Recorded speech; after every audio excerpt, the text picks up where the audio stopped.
And meanwhile, we're breaking news coming in. Times now has access an exclusive copy of the letter written by BJP Councillor Kamal Abhagela to the Chief Minister. The letter exposes the criminal negligence on the part of the officials. According to the letter, the file for new Narmada pipeline was prepared on November 12, 2024, that is last to last year. But officials kept the file pending for 7 months. The tender was finally issued on July 30th, 2025. The tender work was not completed within the given point is what we are learning. So the BJP councillor had flagged negligence, in fact, but the tender was not completed within the given time is what we are learning. ये जो crisis हुआ जहां हम खड़े हैं इसी line के विषय में टेंडर हुआ था। टेंडर सितंबर में हो गया था, पर उसका वर्क ऑर्डर करना और एलओई जारी करने में इतना लंबा समय गुजार दिया। जो चिट्ठी है मेरे हाथ में इस समय, उसमें आपने लिखा है कि 12/11/2024 को फाइल तैयार कर उसे लगभग 7 माह अनावश्यक रूप से लंबित रखा गया। जब कोई चीज का टेंडर हो जाता तो ये मान लिया जाता है कि ये प्लानिंग ठीक है, इंजीनियर द्वारा बनाई जाती है, और अब आपने टेंडर कर दिया, टेंडर ले लिया, तो उसको आगे की जो प्रोसेस है, वर्क ऑर्डर करना, एलओई जारी करना, निविदा करना, ये जिम्मेदारी अधिकारियों की और समय पे होना चाहिए। And now reacting to the letter, the State Minister Vijay Vargiya has said that cognizance has been taken and an inquiry has been launched by the Chief Minister. Have a look at what he said. Sir, आप मानते हैं अधिकारियों की लापरवाही रही है इस पूरे मामले में? गंभीर लापरवाही, चिट्ठियां लिखी गई थी, सीएम हेल्पलाइन में शिकायतें हो रही थी लगातार। अभी तो हम सब पेशेंट ठीक हो जाए, स्थितियां कंट्रोल में आ जाए, उसके बाद हम देखेंगे, वो दोषी को बख्शेंगे।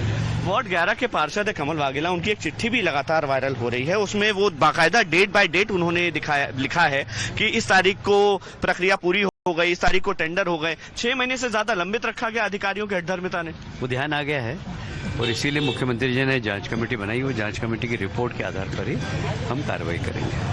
For more on this, let me go across to my colleague Shivam, who's been tracking all the details. Shivam, this is very shocking because in the last few years, the residents, they had flagged this issue. Even a letter was written to the Chief Minister regarding the dirty and the foul-smelling water in that area as well. Take us through the details and the investigation, because 8 people have lost their life, 200 people are still hospitalized. Well, Kanksha, the irony is we are saying 8 people have lost their lives, but again, even after almost 48 hours, the official data when it comes to the number of deaths is still not out yet. There are different ministers saying different numbers. The CM comes here, says there are 4 people dead. Vijay Vargiya, who is the urban development minister, says that although official data says 4, but I have roamed personally in this area and I've got to know that 8 to 9 deaths have been reported. So it's a matter of concern that when a minister just roams in the street and gets an idea why the officials are not able to update and tell us the actual story of the magnitude of this negligence. Having said that, the letter which has been written again shows some very exclusive information that how there is some internal rift going on within the municipal corporation here, that a councillor, a mayor's order are not being followed by the commissioner and the engineers. The tender gets passed. The tender first of all remains in the cold storage for 6 months. Even after the comments coming from the mayor side, who is the highest authority, the engineers doesn't apply that on ground, the execution doesn't happen, and when it eventually happens, we have seen the kind of negligence that has come on the part that now a sewage treatment, a sewage waste is now currently mixed with the Narmada pipeline, and we are seeing that more than 270 people are still currently admitted in various hospitals in Indore. Well, 70 of them have been discharged, but still a screening on a massive level is going on. Today, the Madhya Pradesh High Court would also be taking the matter, and they have also asked for a detailed report today to be submitted against them. They have also directed the authorities to give free, treatment to everybody. But the question is why this situation came into when there was almost 1,000 crore rupees given to Indore only for the augmentation of water supply and sewage treatment. How can this thing happen, and what was happening in the last 6 months even after the tender was passed? Why these pipelines were not laid? Why wasn't there any proper roadmap, and why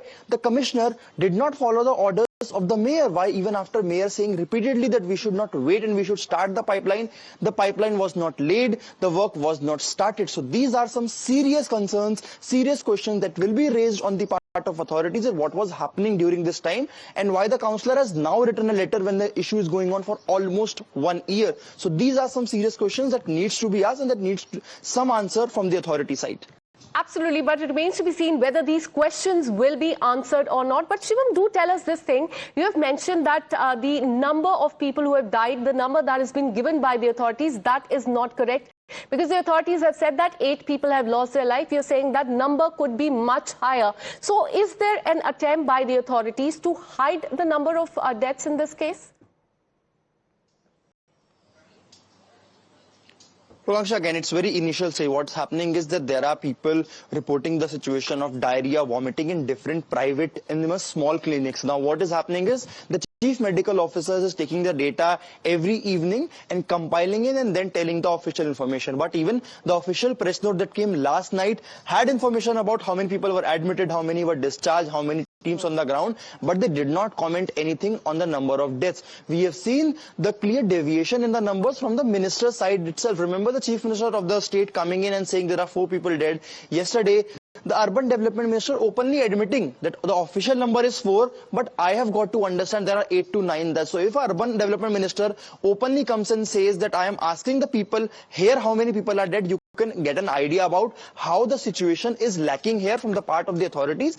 And there is a serious concern, serious question about why the numbers are not out yet, because you have also announced ex gratia.